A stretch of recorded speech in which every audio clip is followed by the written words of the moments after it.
Hey everyone! Welcome to our channel 10x Gen AI, where we dive into the fascinating world of technology and innovation. In the last video, we have understood what is ChatGPT, how it was born, and evolution of the underlying models and their attributes. Please check the link in the description in case you haven't watched it. Now, in the second video of the series, we will explore and play with some of the applications of ChatGPT. Also, we will understand the limitations of ChatGPT and their solutions. Before we dive into the use cases, let's first register with the OpenAI platform to avail their $18 free trial credits. In the browser, enter platform.openai.com and click on Sign Up. You will see multiple options. Choose any of the options and complete the registration process by entering name, date of birth and mobile number. Upon successful registration, you will get to see a welcome screen like this. To verify the credits, click on the personal icon in the top right corner of the welcome page and click on Manage Account and then click on Usage. You will get to see $18 credit amount like this, which you can use for exploring OpenAI models' capabilities.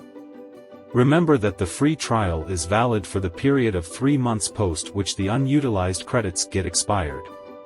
Post that, you can upgrade the account by clicking on Upgrade and providing your credit card details. Now, let's understand how this credit amount is being utilized. For a GPT-4 model variant with 8K context length, it costs 3 cents for every 1,000 tokens of input and 6 cents for every 1,000 tokens of output.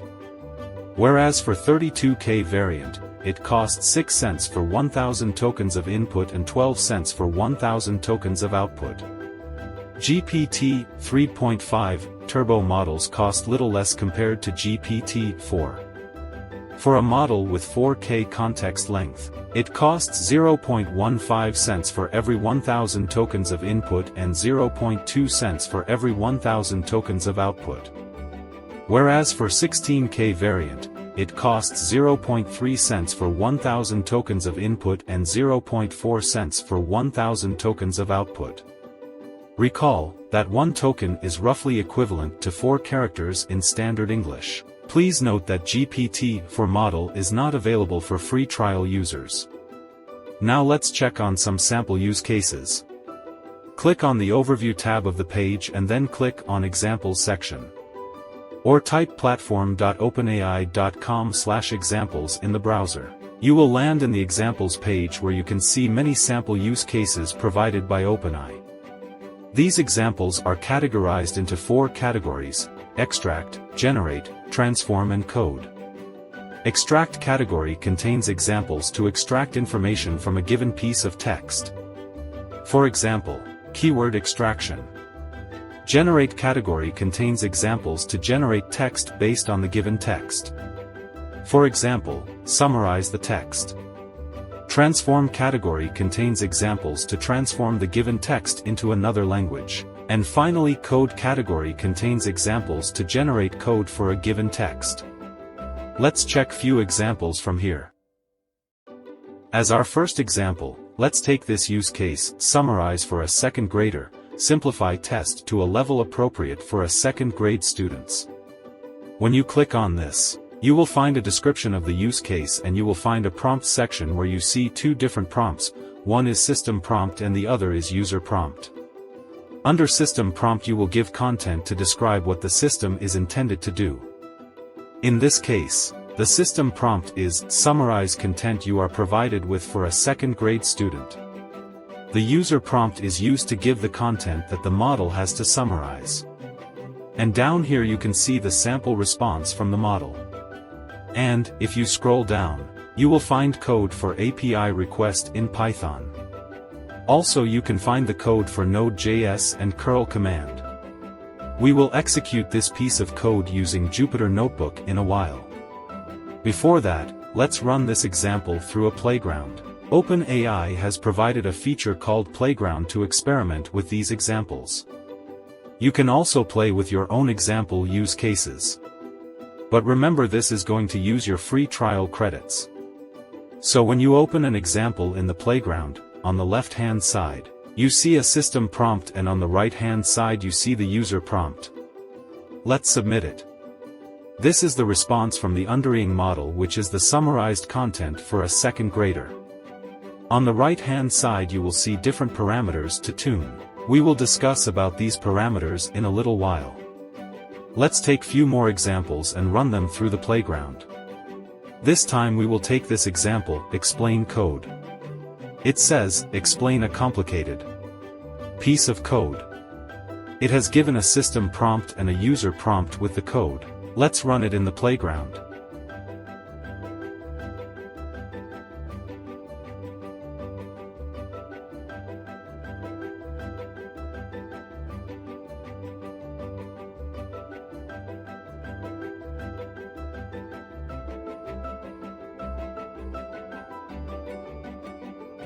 We can see that the model is able to explain the code in detail. It is able to pick each and every method in the code, init method, log method and standard method, and it is able to generate the description of these methods. Let's take one more example. Extract keywords from a block of text. Let's run it in the playground. This is the block of text from which the system is expected to retrieve a set of keywords. And these are the keywords we got from the given test. Now you can spend some time to explore the remaining examples and run them through the playground. Now let's go to Jupyter Notebook and run some of these examples in Python using the provided code. Let's take a new example, Python Bug Fixer. If you scroll down, you'll find a code for this example. Copy the code, go to the notebook and paste it here. In order to run this code, you have to provide an OpenAI API key as an environment variable. To find the API key, click on the Personal and click on View API Keys option. You will see this page where you can create a new secret key and give it a name which is optional. And this is your secret key.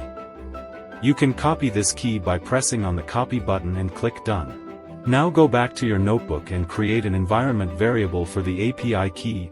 Before running this code, we have to fill the empty messages list with the system and user prompts in the form of a dictionary like this. Now we are good to run this code. The response is stored in a response variable. Let's print it out to see the response. You can see the response is a JSON object with various keys like the request ID, method it has invoked, request timestamp, the model it has used to run this request, and the choices list where you can see the response given by the model with assistant role. And also when you scroll down you will see the number of tokens utilized. Based on these numbers, you can write a simple Python function to calculate the cost. Now out of this JSON object, we are only interested in this content, which is the response to the given prompt. Let's extract this response from the JSON. So this is my content extracted from JSON. To properly see the content, print the content. These are the bugs identified in the given piece of code. The model is able to list down all the bugs it has found, and also it is able to give us the corrected code in Python. You can experiment with other examples from the OpenAI playground. Again, the examples in the playground are not the exhaustive list of use cases but some basic examples. If you have used OpenAI models before and built any applications, let me know in comments. In large language models like ChatGPT, it's important to understand certain parameters that are commonly used. Temperature is a parameter that affects the randomness of the model's responses, with values between 0 and 1. A higher temperature, example 0.8, makes the output more random and creative, allowing for diverse responses. A lower temperature, example 0.2, makes the output more deterministic and focused, often generating more coherent but less creative responses. Maximum length is a constraint that specifies the maximum number of tokens, words or characters, in the model's response. Setting a maximum length is useful to prevent overly long or verbose responses. As we learnt, one token is roughly 4 characters for standard English text. Top P, also known as nucleus sampling, is a technique used to control the diversity of responses generated by the model, with values between 0 and 1. It selects the most likely tokens to appear in the output based on their cumulative probability until a certain threshold, for example, 0.9 is reached. This prevents the model from generating extremely unlikely or off-topic responses. Frequency penalty is a parameter with values between 0 and 2, is used to encourage the model to avoid repeating certain words or phrases too frequently in its responses. By increasing the frequency penalty, you can make the model more cautious about overusing specific terms, resulting in more varied and natural-sounding responses. Presence penalty is a parameter with values between 0 and 2, is used to encourage the model to include specific keywords or information in its responses. By increasing the presence penalty, you can guide the model to focus on providing information or addressing particular topics, ensuring that key details are not omitted. These parameters allow users to adjust the behavior of large language models like ChatGPT to suit various applications, from generating creative content to providing concise and on-topic responses in a controlled manner. Understanding how to adjust these parameters can help content creators and developers make the most out of these powerful AI models for their specific use cases.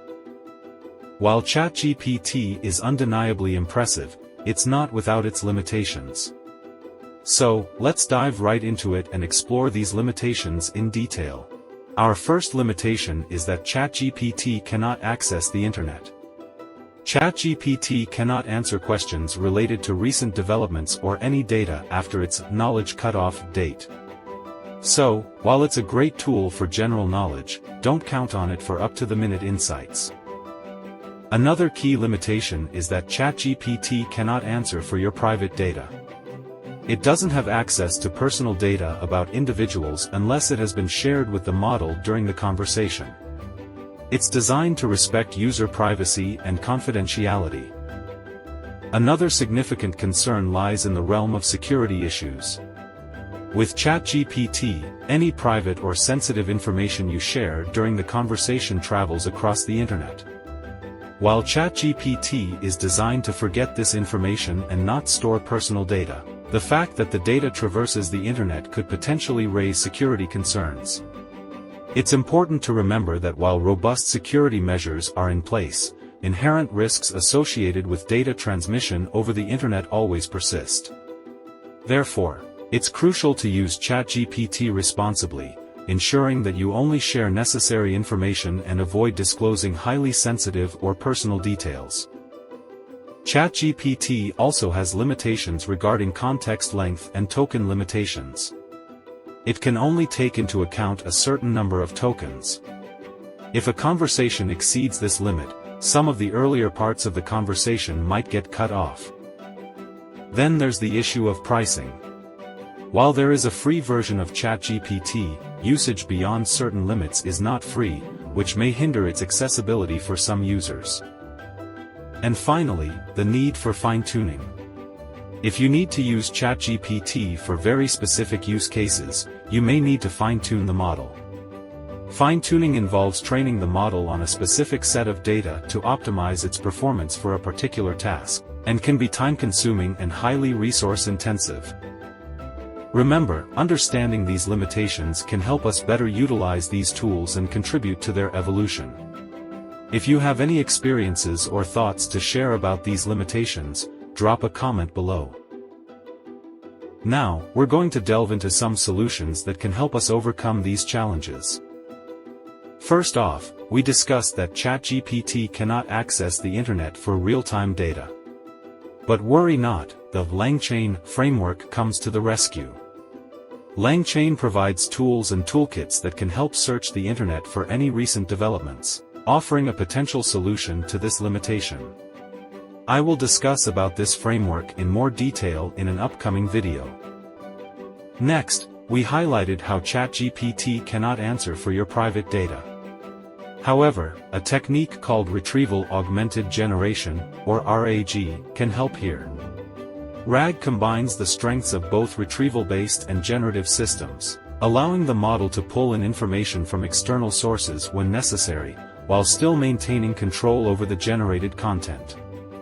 We will see how to implement this with LangChain framework in the future videos.